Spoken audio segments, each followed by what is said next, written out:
आप लोग सोच रहे हैं कि ऑटो के पीछे इतने बच्चे क्यों दौड़ रहे हैं। दरअसल ये घटना हथुआ गांव की है, जहां एक बंदर ने उत्पात मचा रखा था। दरअसल बात यह है कि रेस्क्यू टीम आई थी आज हथुआ गांव में। इस खतरनाक बंदर को अभी अभी पकड़ के बोरे में बंद कर दी।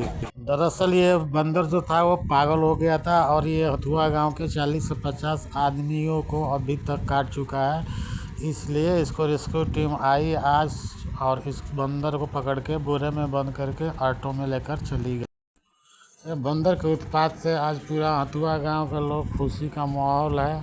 देखिए यही सर लोग हैं जो इस बंदर को पकड़े हैं, यही सर पकड़े हैं। अभी ये जो पूरा टीम है रेस्क्यू टीम है, और जो सबसे ज़्यादा जो भाई मेहनत किए हैं मैं अभी उनके पास लेकर चल रहा हूँ।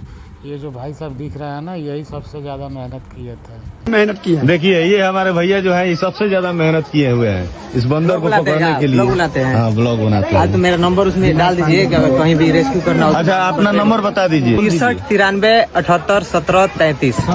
मतलब कहीं भी ऐसा कोई बंदर पागल लाल हो या काला हो, कोई भी बंदर हो, अगर आप उसे पकड़ के ले जाएंगे। पकड़ देंगे हम लोग। चलिए बहुत बहुत धन्यवाद आपका। ये देख सकते हैं कि कितना पब्लिक भीड़ इकट्ठा हो चुका है। इतना भीड़ है कि मत पूछिए। इसी बंदर को इस बोरा में रखा गया है और इसको देखिए, इस बंदर को देखने के लिए कहाँ कहाँ से कितना लोग इकट्ठा हुए हैं। मतलब कि अब दहशत का माहौल अब हथुआ गांव से ख़त्म हो चुका है।